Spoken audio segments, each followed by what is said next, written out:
नमस्कार साथियों, आर्य aspirant channel पर आपका स्वागत है। तो ये इन्वायरमेंट की तीसरी क्लास है। इससे पहले 2 क्लासेस हो चुकी हैं, वो चैनल पर अवेलेबल हैं, आप उनको जाकर देख सकते हैं। और इसमें हम लोग कवर कर रहे हैं वो घटना चक्र पूर्वावलोकन में जितने भी आए हुए प्रश्न हैं उनके नोट्स को कवर कर रहे हैं।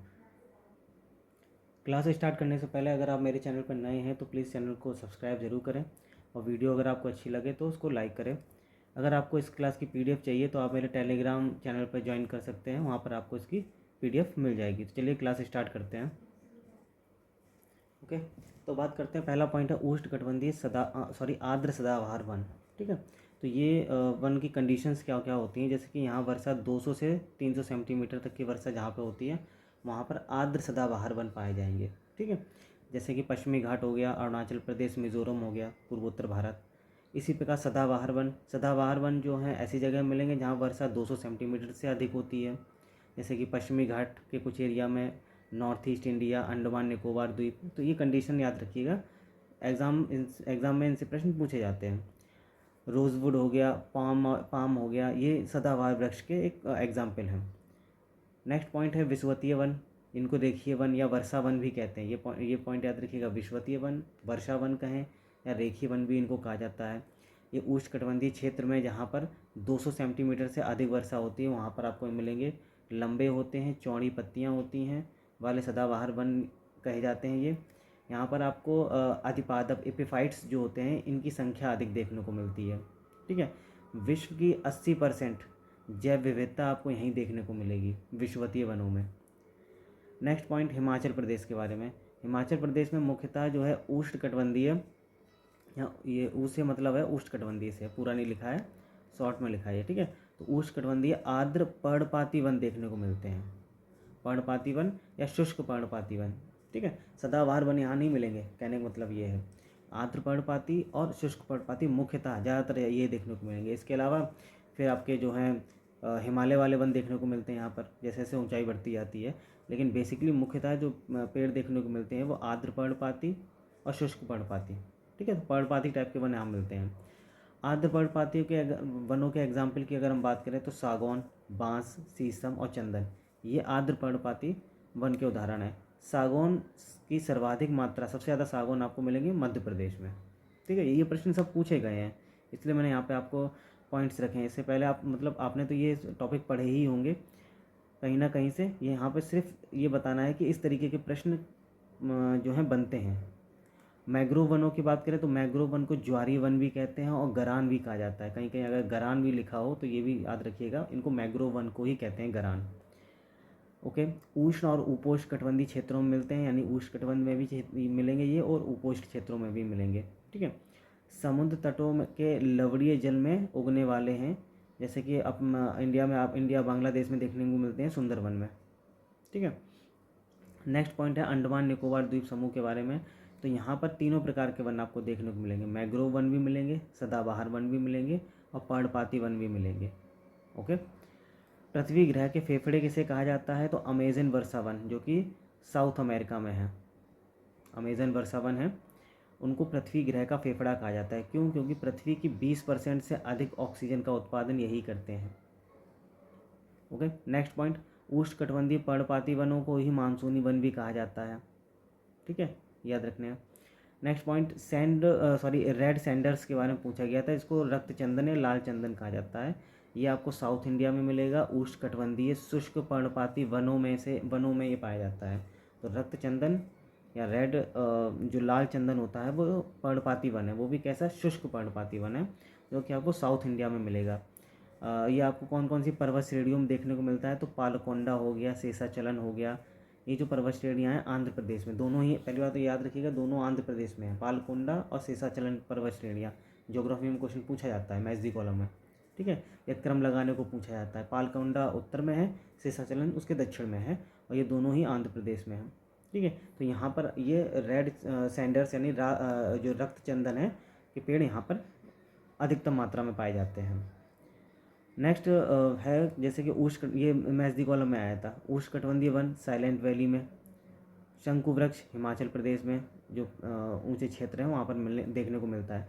कक्ष वनस्पति सुंदरवन में पाई जाती है, पतझड़ वन राजस्थान में। ओके, नेक्स्ट भितरकनिका गरान, आपको पता ही होगा ये है कहाँ पे, ये याद रखना है, उड़ीसा में है भितरकनिका। नेशनल पार्क भी है, वाइल्ड लाइफ सेंचुरी भी है, नेशनल पार्क नहीं शायद वाइल्ड लाइफ सेंचुरी है। और भितरकनिका गरान ये ज्वारीय वन भी पाए जाते हैं, इसलिए गरान, गरान का मतलब होता है ज्वारीय वन। ठीक है, ये कौन सी नदियों के डेल्टा पर है, ये याद रखिएगा, ब्राह्मणी, बैतरणी और महानदी के डेल्टा पर पाया जाता है भितरकनिका क्षेत्र। ओके, नेक्स्ट है टेक्सस वृक्ष के बारे में। ये हिमालय में प्राकृतिक रूप से उगते हैं, तो आपको ये याद रखना है कि टेक्सस वृक्ष कहाँ के हैं, हिमालय क्षेत्र के हैं। उसका ऑप्शन में दिया हो उष्णकटिबंधीय, उपोष्णकटिबंधीय, ऐसा नहीं, हिमालय क्षेत्र के हैं ये Texas one. Red data book में सूचीबद्ध है ये, रेड डाटा बुक जो IUCN जारी करता है, IUCN, ठीक है, ये जो जारी करता है उसकी उसमें ये सूचीबद्ध हैं। टैक्सेस नामक औषधि की प्राप्ति इनसे ही होती है, और टैक्सेस जो औषधि का प्रयोग जो है कैंसर और पार्किंसन जैसे रोग जो होते हैं उनमें की जाती है, डिसीज़ जो है इनमें इसका प्रयोग किया जाता है। ठीक है, तो टैक्सेस वृक्ष के बारे में और इसके बारे में जितने भी पॉइंट हैं ये याद रखिएगा।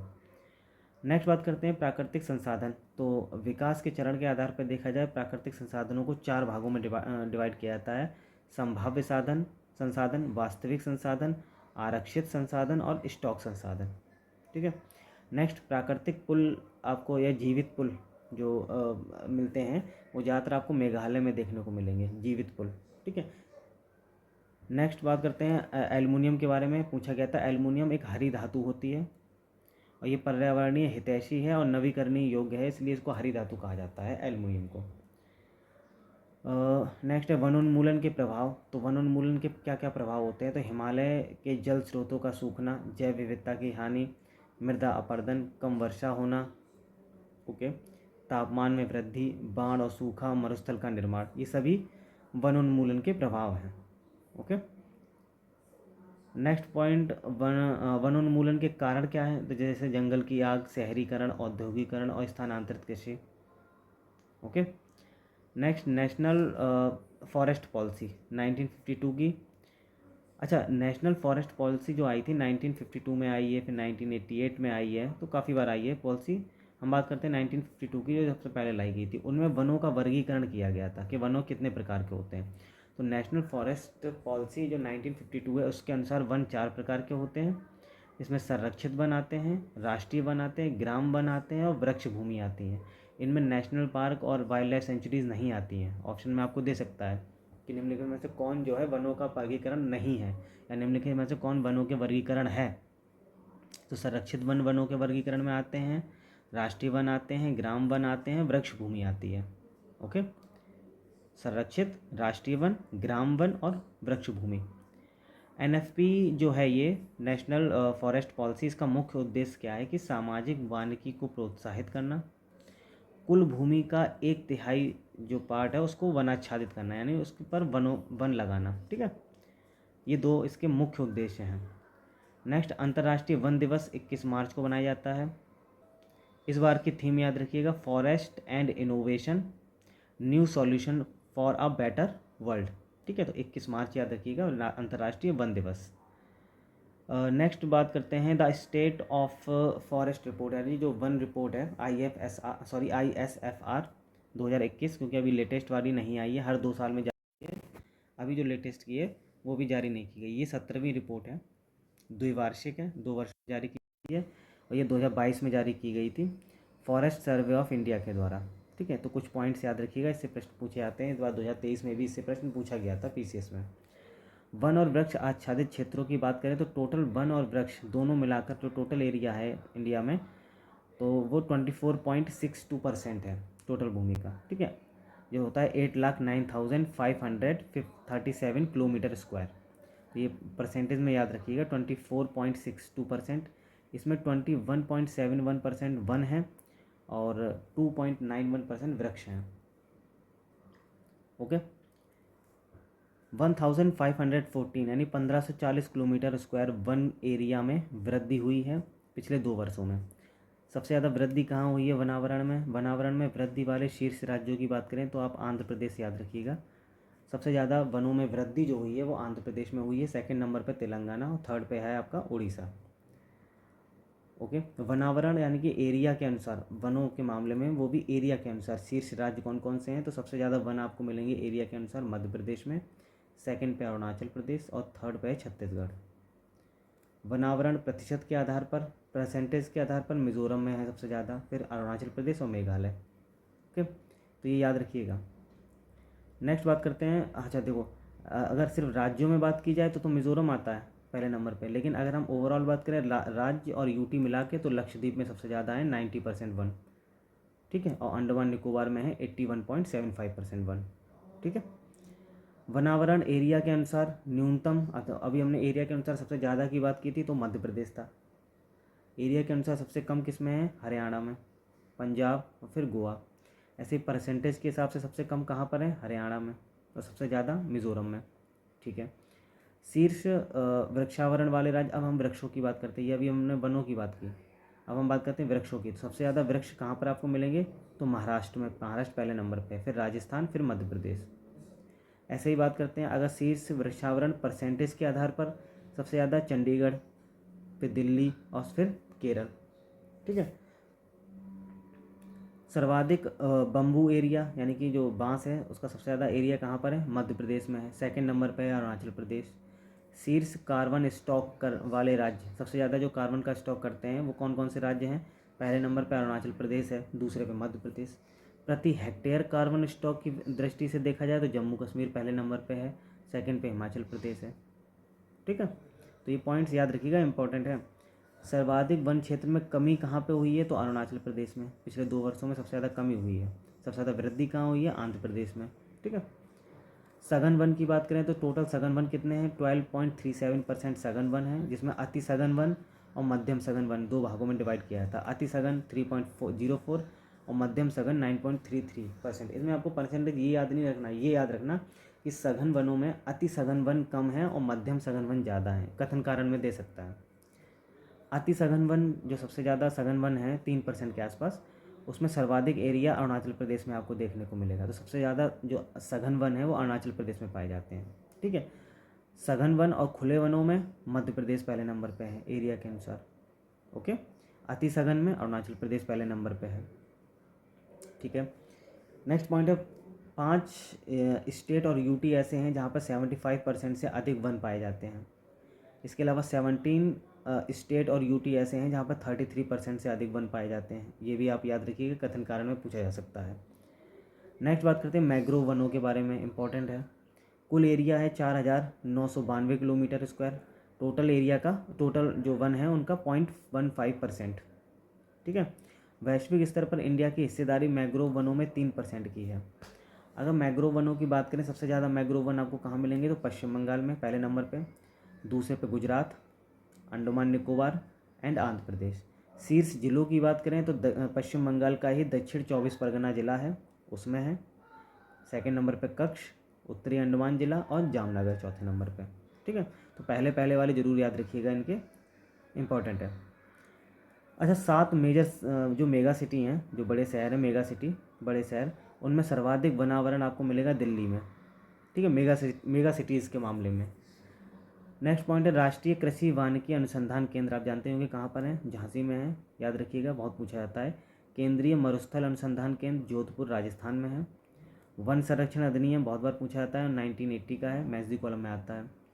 उत्तर प्रदेश के बारे में, वनों की स्थिति क्या है? तो उत्तर प्रदेश में वनावरण यानी वनों का आवरण 6.15% है, वृक्षों का आवरण 3.08% है, ये याद रखिएगा। ठीक है, टोटल आप इसको ऐड कर देंगे तो आ जाएगा 9.23% वृक्ष और वनावरण टोटल यूपी का है। इसमें वनों का आवरण 6.15 और वृक्षों का 3.08। सर्वाधिक एरिया वनों की बात करें तो सोनभद्र में सबसे ज़्यादा है, सेकंड नंबर पे जो है लखीमपुर खीरी आता है। न्यूनतम की बात करें एरिया में तो भदोही सबसे कम है। इसी प्रकार परसेंटेज में भी वही है, सोनभद्र और भदोही, याद करने में आसान रहेगा। तो यूपी में सबसे ज़्यादा वन सोनभद्र में और सबसे कम वन भदोही में, एरिया के हिसाब से भी और परसेंटेज के हिसाब से भी। ओके, नेक्स्ट बात करते हैं वन्य प्राणी और वैज्ञानिक नाम। ये क्वेश्चन आपका आईएएस में आया था, तो देख लीजिए। भारतीय जंगली गधा जो है, इसको वैज्ञानिक नाम जो है वो है इक्कस हेमियोनस खुर कहते हैं इसको। एशियाई जंगली गधे को क्या कहा जाता है? इक्कस हेमियोनस। बारहसिंगा को रूसर्वस दुआ उसेली कहते हैं। ठीक है, चिकारा को गजेला बेनेट्टी कहा जाता है। ऐसे ही नील गाय को कहा जाता है बोसलाफस ट्रेगो कैमेलस। ठीक है, तो ये वैज्ञानिक नाम है प्राणियों के। घड़ियाल की बात करते हैं। घड़ियाल मगरमच्छ कुल की एक प्रजाति होती है। ओके, गंगा और उसकी सहायक नदियों में आपको देखने को मिलेगी और सबसे ज़्यादा देखने को मिलते हैं चंबल और गिरना नदी में। ठीक है, ये IUCN की क्रिटिकल इंडेंजर्ड सूची में शामिल हैं। खराई ऊँट प्रश्न इससे पूछा गया था। खराई ऊँट के बारे में आप याद रखिएगा, ये कच्छ में पाया जाता है, कच्छ गुजरात में। इनके अंदर ये एक एबिलिटी होती है, गुण होता है कि समुद्र में 3 किलोमीटर तक तैरने की क्षमता होती है, सक्षम होते हैं ये, समुद्र में तैर सकते हैं 3 किलोमीटर तक। मैग्रोव वन की चराई पर जीते हैं, यानी कि ये जो खाना खाते हैं या मैग्रोव वन पे एक कह सकते हैं आप डिपेंड होते हैं। ठीक है, इंडेंजर्ड सूची में है IUCN की। एक मालधारी समुदाय है, इनकी आजीविका इन्हीं ऊँटों पर निर्भर है। ठीक है, मालधारी समुदाय, ये गुजरात राजस्थान में देखने को मिलेगा आपको। National bureau of animal genetic resource, ये कहाँ पर है? करनाल, हरियाणा में। ठीक है, नेक्स्ट है स्पाइडर वानर के बारे में। स्पाइडर वानर ये उष्णकटिबंधीय जलवायु क्षेत्रों में देखने को मिलते हैं। मध्य और दक्षिण अमेरिका के सदाबहार वनों में आपको देखने को मिलेंगे। वन्यजीव संरक्षण अधिनियम 1972 का है, ये या एक्ट याद देखिएगा। जैव विविधता अधिनियम बहुत पूछा जाता है, 2002 का है। प्रोजेक्ट टाइगर 1973, प्रोजेक्ट एलिफेंट 1992 का। इसी प्रकार वन संरक्षण अधिनियम 1980, पर्यावरण संरक्षण अधिनियम 1986, वायु प्रदूषण निवारण और नियंत्रण 1981, जल प्रदूषण नियंत्रण अधिनियम 1974। वन अनुसंधान संस्थान और भारतीय वन्यजीव अनुसंधान संस्थान दोनों ही देहरादून में हैं। ओके, भारतीय सर्वेक्षण विभाग, ये याद रखिएगा, विज्ञान और प्रौद्योगिकी विभाग के अधीन है। राष्ट्रीय सर्वेक्षण और मानचित्रण का कार्य करता है ये भारतीय सर्वेक्षण विभाग। ये पॉइंट यहाँ पे मैंने जो स्टार लगा के लिखा है, ये पूछा गया था, पर्यावरण से संबंधित ये नहीं है, तो ये याद रखिएगा। भारतीय सर्वेक्षण विभाग पर्यावरण से संबंधित नहीं है, यानी कि भारतीय सर्वेक्षण विभाग पर्यावरण मंत्रालय के तहत नहीं आता, ये विज्ञान और प्रौद्योगिकी विभाग के तहत आता है। ठीक है, अमृता देवी बिश्नोई स्मृति पुरस्कार, ये वन और वन्यजीवों के संरक्षण के लिए दिया जाता है, राजस्थान सरकार द्वारा दिया जाता है। राष्ट्रीय पादप आनुवांशिक संसाधन ब्यूरो, ये नई दिल्ली में है, 1977 में स्थापित है। आनुवांशिक संसाधन ब्यूरो, new Delhi. Okay, SAVE save program, ये संगठन है सेव वन्यजीव संरक्षण का, इंडिया और नेपाल का है। ठीक है, मुख्य उद्देश्य क्या है? टाइगर का संरक्षण करना। पशु क्रूरता निवारण अधिनियम 1960 का है और भारतीय पशु कल्याण बोर्ड की स्थापना इसी के तहत की गई थी। पूछा जाता है भारतीय पशु कल्याण बोर्ड की स्थापना किस अधिनियम के तहत की गई है, तो आपको पर्यावरण अधिनियम भी दिया होगा, या का लिखा होगा, वन संरक्षण अधिनियम भी लिखा होगा। ठीक है, और पशु क्रूरता निवारण अधिनियम भी लिखा होगा। तो पशु क्रूरता निवारण अधिनियम के तहत पशु कल्याण बोर्ड की स्थापना की गई है और यह अधिनियम 1860 का है। संपूर्ण वन्यजीव पर्यावास, इसकी परिभाषा वन अधिकार अधिनियम 2006 में दी गई है। ठीक है, बैगा जनजाति, ये पहली बार ऐसा हुआ है कि बैगा जनजाति को पर्यावास अधिकार दिए गए हैं, यानी हैबिटेट के अधिकार दिए गए हैं वनों में रहने के। ओके, विशेष रूप से कमज़ोर जनजाति समूह, जिनको PBGTs कहा जाता है, विशेष रूप से कमज़ोर जनजाति समूह हैं, ये पर्यावास अधिकार पर इनके पर्यावास अधिकार पर जो निर्णय है वो जनजातीय मंत्रालय लेता है, पर्यावरण मंत्रालय नहीं लेता। ठीक है, तो ये याद रखिएगा, इसलिए मैंने यहाँ पे आप पॉइंट रखा है इसका। WWF की बात करते हैं तो वर्ल्ड वाइल्ड लाइफ फंड है, ये 1961 में स्थापित है।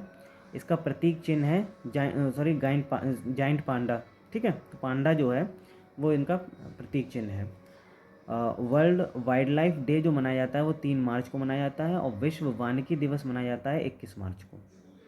ओके, नेक्स्ट बात करते हैं नेशनल पार्क के बारे में। तो नेशनल पार्क में शिकार और चराई पूर्णतः वर्जित होता है, यानी नेशनल पार्क में कोई भी एक्टिविटीज़ पूरी तरीके से वर्जित होती है, प्रतिबंधित होती है। राष्ट्रीय सर्वाधिक नेशनल पार्क की बात करें तो आपको MP में मिलेंगे 11। सबसे ज़्यादा अभयारण्य की बात करें, सेंचुरीज़, तो अंडमान निकोबार में है। ठीक है, अब ये इनसे प्रश्न काफ़ी आता है नेशनल पार्क और अभयारण्य से, यानी सेंचुरीज से, टाइगर रिजर्व से, इनसे प्रश्न काफ़ी पूछे जाते हैं, समय समय पर पूछे गए हैं। जैसे बात करते हैं जिम कॉर्बेट, इंडिया का पहला नेशनल पार्क है, नैनीताल में है, उत्तराखंड। स्थापना 1936 में हुई थी। इसका पहले नाम था हेली, बाद में हुआ है जिम कॉर्बेट। सबसे पहले प्रोजेक्ट टाइगर जो 1973 में स्टार्ट किया गया था वो यहीं से शुरू किया गया था, जिम कॉर्बेट से। ठीक है। केवलादेव नेशनल पार्क भरतपुर राजस्थान में है। दाचीगाम नेशनल पार्क जम्मू कश्मीर में है। दाचीगाम नेशनल पार्क ये हंगुल या कश्मीरी स्टैग के लिए प्रसिद्ध है। हंगुल को ही कश्मीरी स्टैग कहा जाता है। रामगंगा और कोसी नदी ये जिम कॉर्बेट से होकर प्रवाहित होती हैं। जिम कॉर्बेट जो नेशनल पार्क है उससे होकर बहती हैं रामगंगा, कोसी नदी। ये कोसी नदी बिहार वाली कोसी नदी नहीं है। ठीक है, इसको रिवर कोसी कहा जाता है इंग्लिश में। Silent valley national park Kerala में है और इससे कुंती पुजहा नदी जो है इससे होकर बहती है साइलेंट वैली से। काजीरंगा नेशनल पार्क असम में है। ब्रह्मपुत्र, दिफ्लू, मोरा दिफ्लू और मोरा धनसरी इससे होकर बहती हैं काजीरंगा नेशनल पार्क से। इसी प्रकार दुधवा नेशनल पार्क उत्तर प्रदेश का एकमात्र नेशनल पार्क है, लखीमपुर खीरी में है, यूपी। यहाँ पर प्रथम जो गैंडा पुनर्वास योजना है जो कि 1984 में स्टार्ट की गई थी, वो दुधवा नेशनल पार्क से स्टार्ट की गई थी। Okay. Bandipur national park Karnataka में है। एक देखो बांदीपुर है, एक है बांधवगढ़। एक आपने सुना होगा बांधवगढ़ नेशनल पार्क। ठीक है, तो बांधवगढ़ नेशनल पार्क वो एमपी में है, बांदीपुर नेशनल पार्क कर्नाटक में है। तो ये कन्फ्यूज़न करते हैं, इनको ध्यान रखिएगा। Pin valley national park Himachal Pradesh. Sariska Ranthambore Rajasthan. ठीक है। Salim Ali national park Jammu Kashmir. Indravati national park Chhattisgarh. Bandhavgarh national park Madhya Pradesh. मुख्यतः वाइट टाइगर आपको देखने को मिलेंगे बांधवगढ़ में। इसी प्रकार दांडेली सेंचुरी या नेशनल पार्क कर्नाटक में है। Rajaji national park Uttarakhand. महान हिमालय नेशनल पार्क हिमाचल प्रदेश। मन्नार की खाड़ी सागरी नेशनल पार्क तमिलनाडु में। नामदफा अरुणाचल प्रदेश। बुक्शा national park Paschim Bengal. नागरहोल कर्नाटक। नागरहोल को ही राजीव गांधी नेशनल पार्क भी कहते हैं, जो कर्नाटक में है। बेतला या पलामू नेशनल पार्क झारखंड में। गिर राष्ट्रीय उद्यान गुजरात में। एक नेशनल पार्क है जो ज़्यादातर पूछा जाता है, येलो स्टोन नेशनल पार्क। ये अमेरिका का है, अमेरिका का पहला नेशनल पार्क है। जैसे हमारे यहाँ जिम कॉर्बेट पहला है, वैसे ही अमेरिका का पहला नेशनल पार्क है येलो स्टोन नेशनल पार्क। 1872 में स्थापित था। इसी नेशनल पार्क में, येलो स्टोन नेशनल पार्क में, एक गीज़र है, ओल्ड फेथफुल गीज़र। ठीक है, तो ये याद रखिएगा। Kanger Ghati national park Chhattisgarh. Guindy national park Tamil Nadu. Bannerghatta national park Karnataka. Jaldapara national park Paschim Bengal.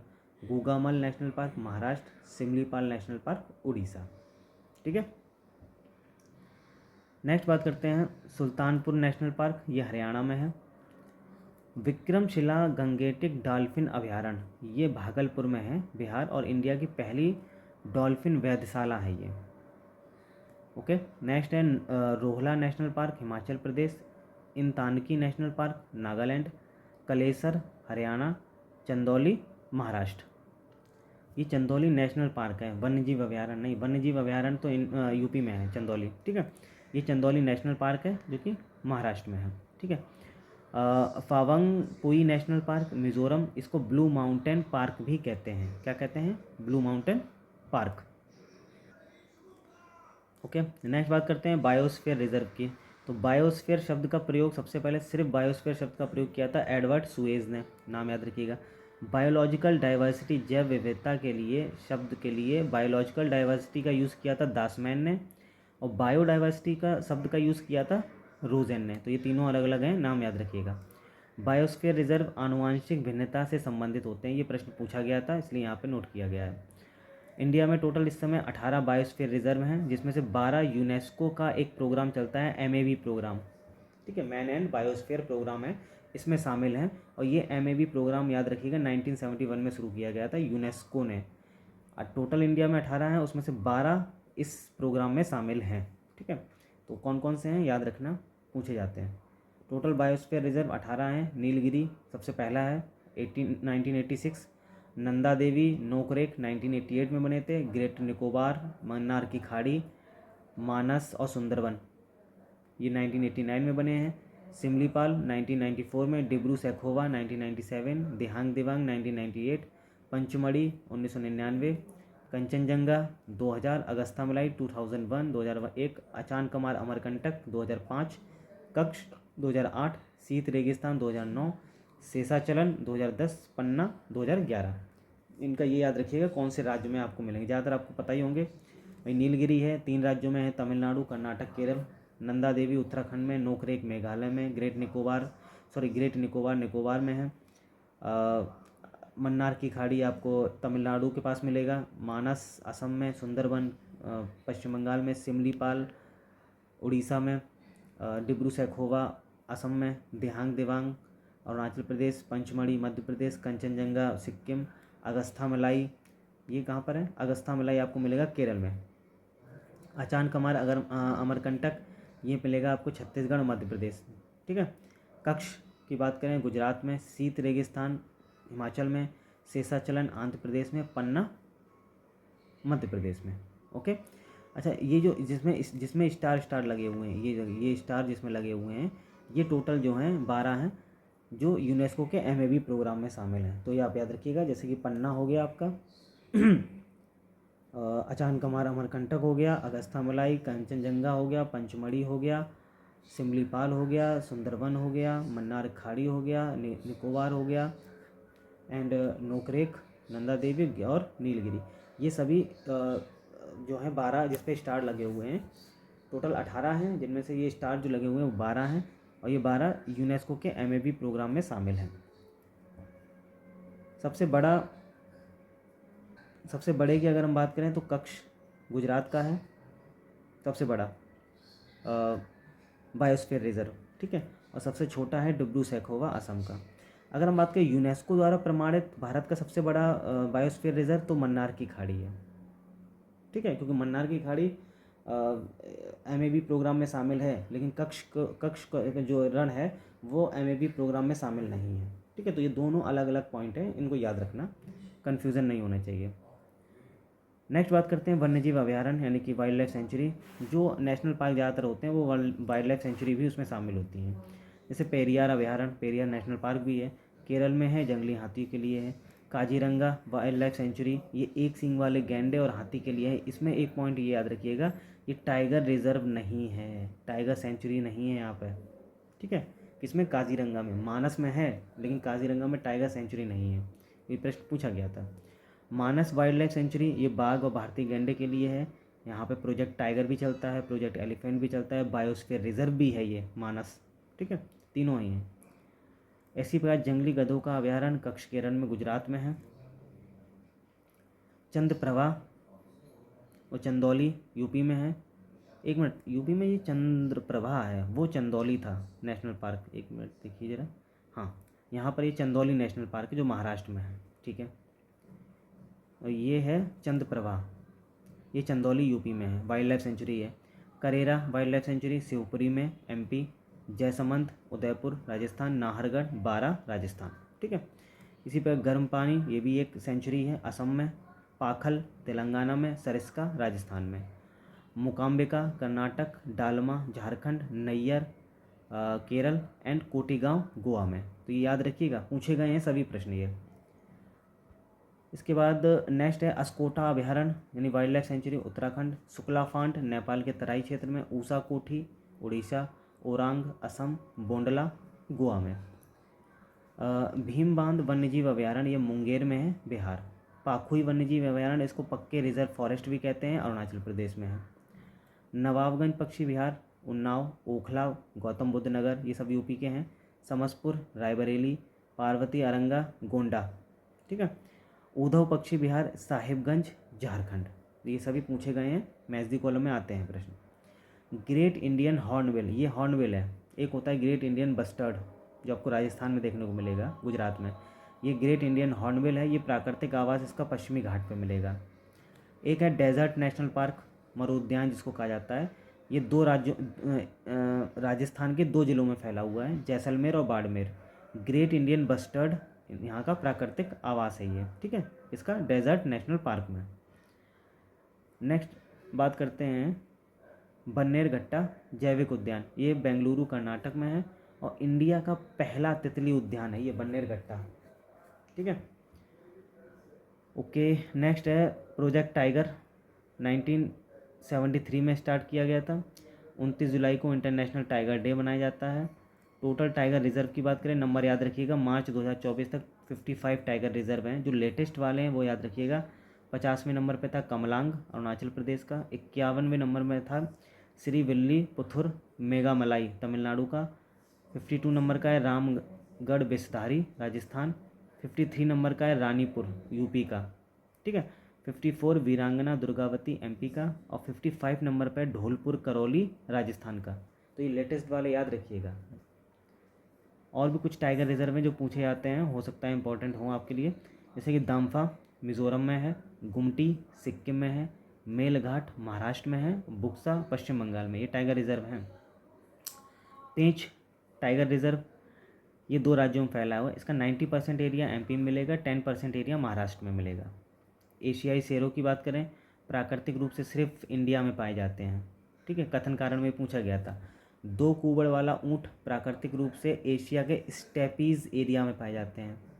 1 सींग वाला गैंडा ये संपूर्ण भारतीय उपमहाद्वीप में पाया जाता है, सिर्फ भारत में नहीं पाया जाता। भारत का जितना भी उपमहाद्वीप है, यानी कि पाकिस्तान, नेपाल, भूटान, इन सभी में ये आपको 1 सींग वाले गैंडे देखने को मिलेंगे, बांग्लादेश, ठीक।